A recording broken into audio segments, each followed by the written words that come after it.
द्वितीयस्कन्धः अथ षष्ठोऽध्यायः फ्रम् श्लोका 26. यतयो मतयः श्रद्धा प्रायश्चित्तं समर्पणम्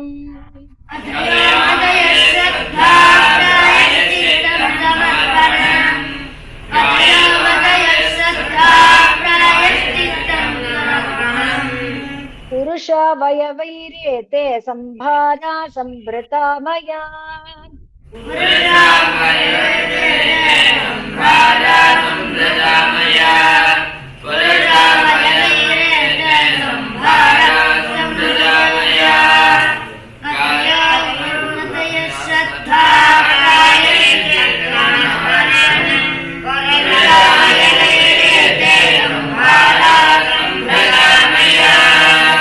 इति संभृत संभारः पुरुषा वयवैरहम्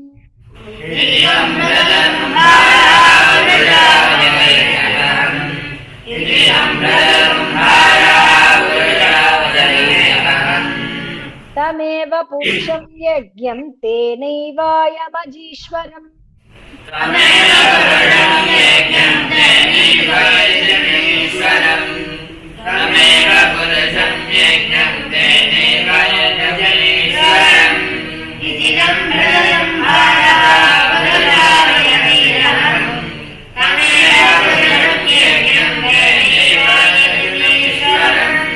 ततस्ते भ्रातर इमे प्रजानापतयो नव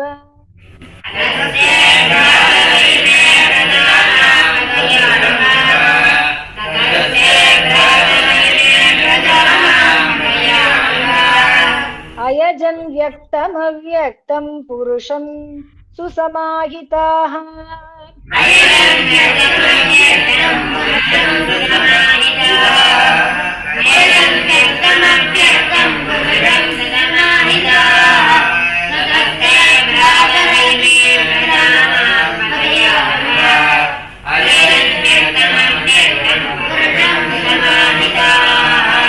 ततश्च मनवः काले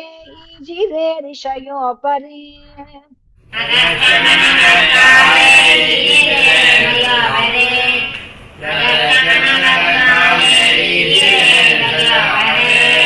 पितरो विबुधा दैत्या मनुष्या क्रतुभिर्विभुम्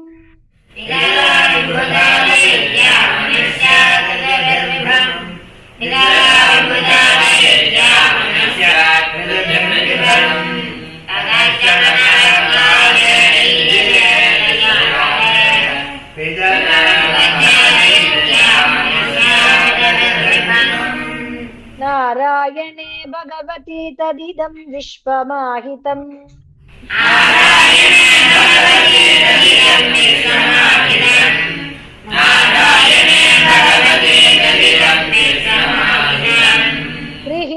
गृहीतमायोर्गुणः सर्गादौ अगुणस्वतः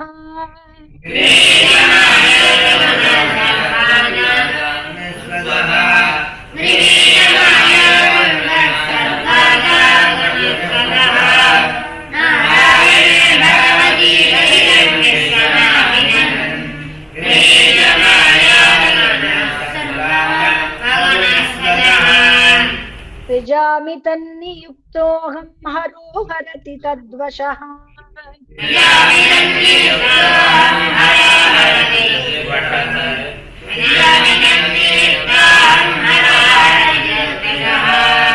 विश्वं पुरुषरूपेण परिपाति त्रिशक्तिदृक्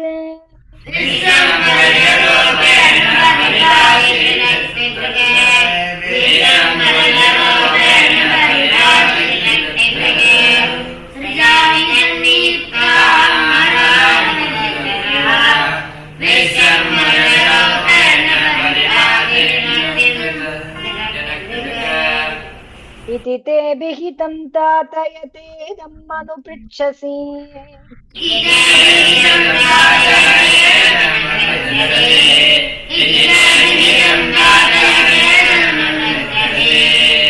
नान्यद्भगवतः किञ्चित् भाव्यं सदसदात्मकम्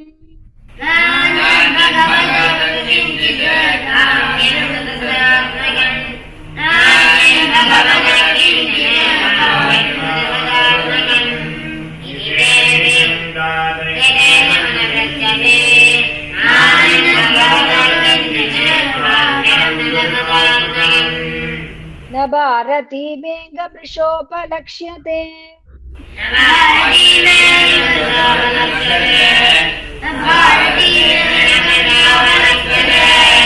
न वै क्वचिन्मे मनसो मृषा गतिः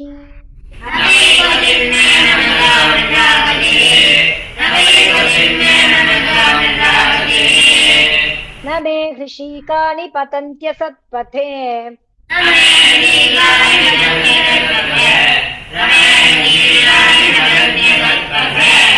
यन्मे हृदौत्कण्ठ्यवता धृतो हरिः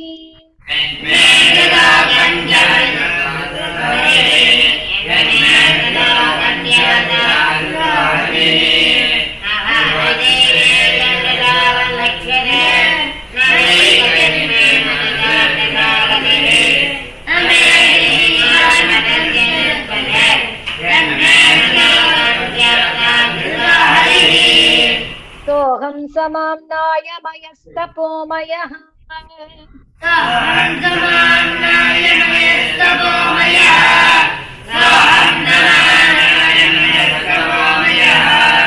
प्रजापतीनाम् अभिवन्दितः पतिः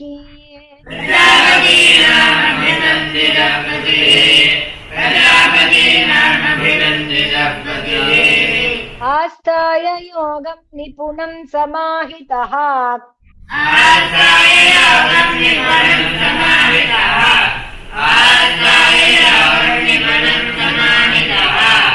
तं नाद्य गच्छं यत आत्मसम्भवः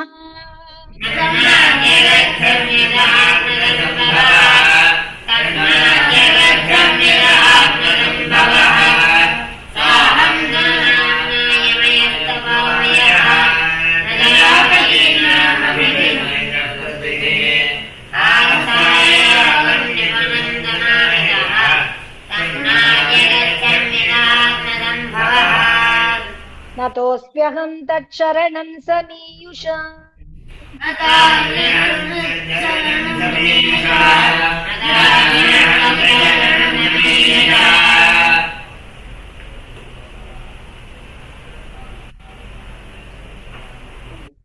भवच्चिदं स्वस्तयनं सुमङ्गलम्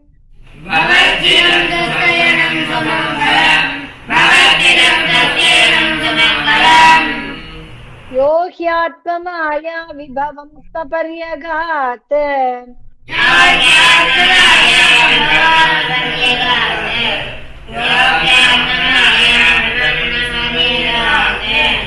यथा नभस्वान्तमथा परे कुतः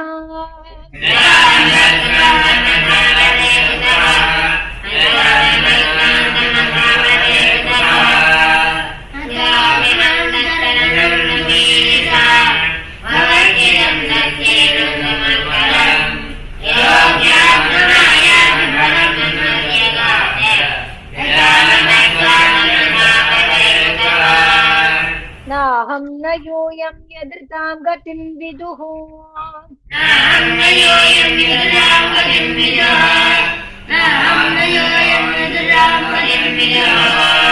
न वा मदेव किमुता परे सुराः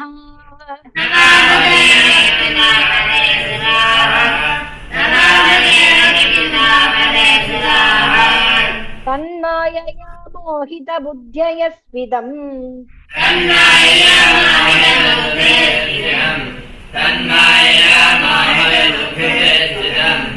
विनिर्मितं च आत्मसमं विचक्ष्महे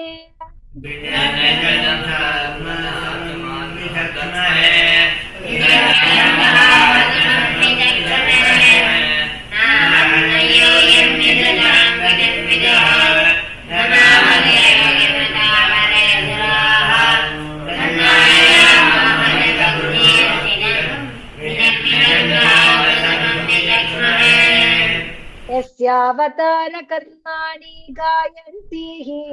अस्मदादयः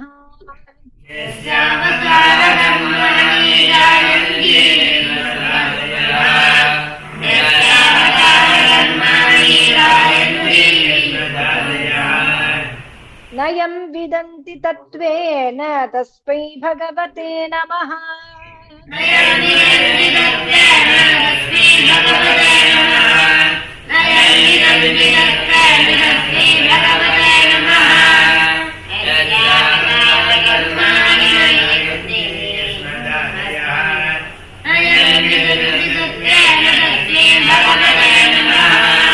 स एष आद्यः पुरुषः कल्पे कल्पे सृजत्यजः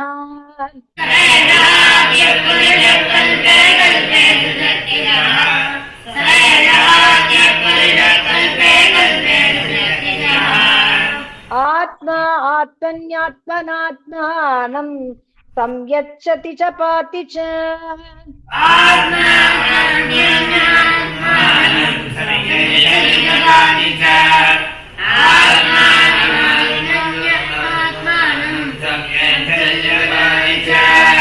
आत्मा आत्मनि आत्मनात्मानं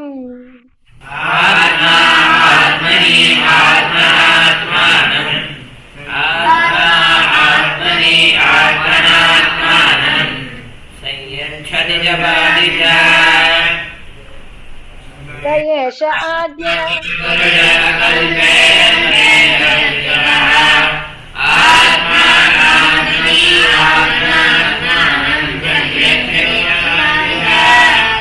विशुद्धं केवलं ज्ञानं प्रत्यक्षं यद् अवस्थितम्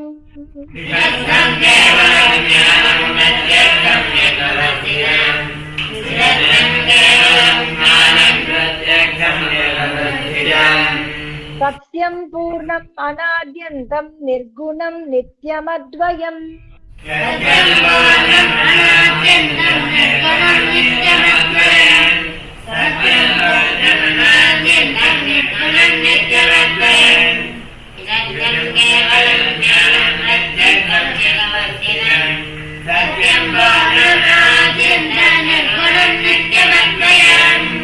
दिशे विदन्ति मुनयः प्रशान्तात्मेन्द्रियाशयाः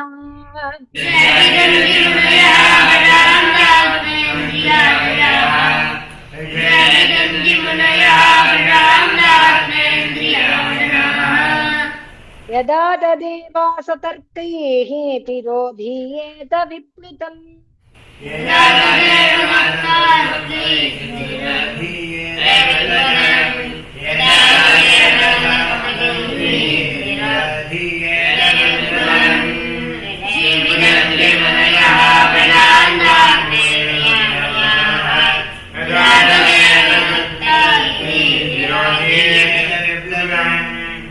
आद्योऽवतारः पुरुषः परस्य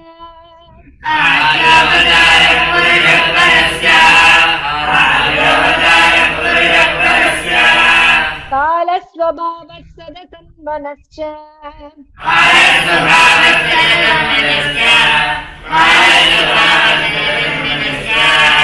द्रव्यं विकारो गुण इन्द्रियाणि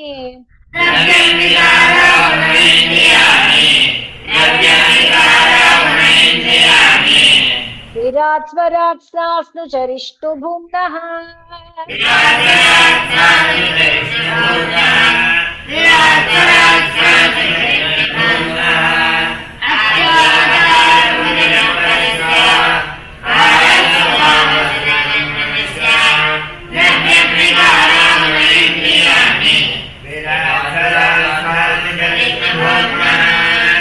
अहं भवो यज्ञ इमे प्रदेशा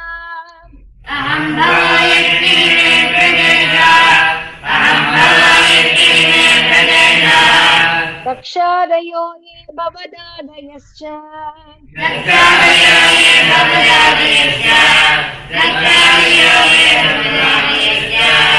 स्वर्लोकपालाः खगलोकपालाः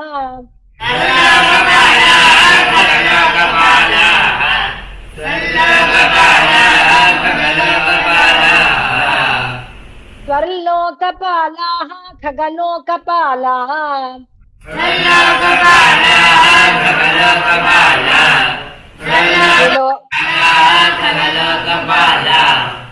त्रिलोकपालाः तललोकपालाः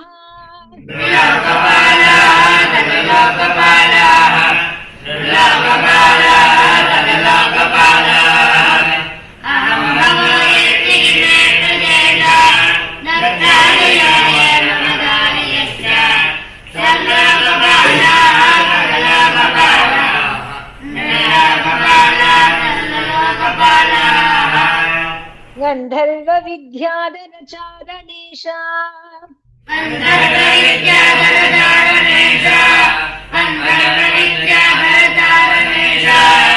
ये यक्ष रक्षोरगनागनाथाः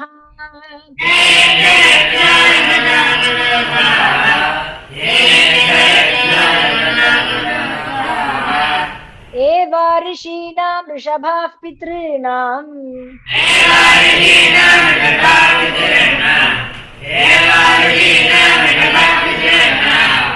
दैत्येन्द्र सिद्धेश्वर दानवेन्द्राः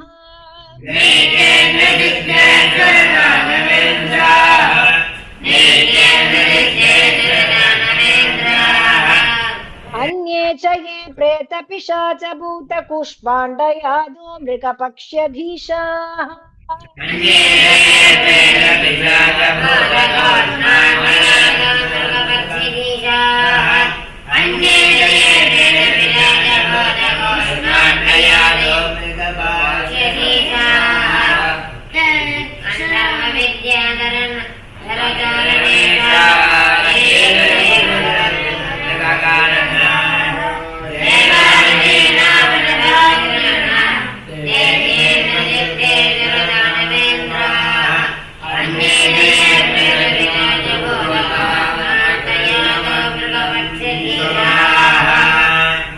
यत्किंच लोके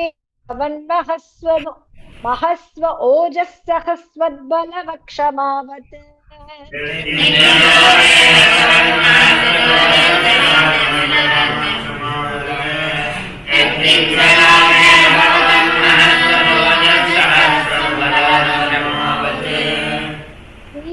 विभूत्यात्मवदद्भुतार्णम्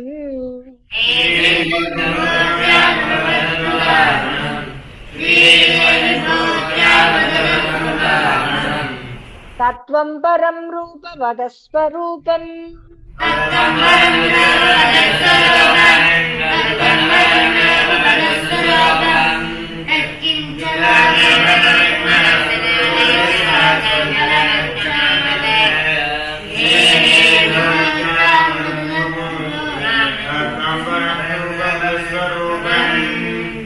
प्राधान्यतो यादृश आमनन्ति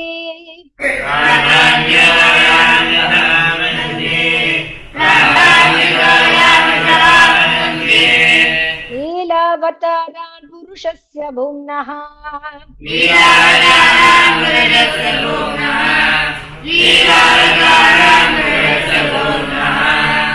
आपेयतां कर्णकषाय शोषान्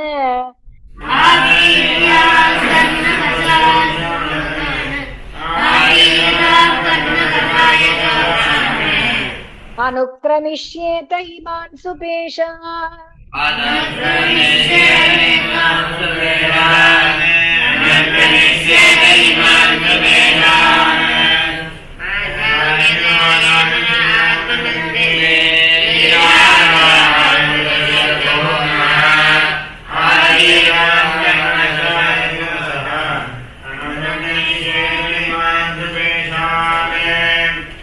श्रीमद्भागवते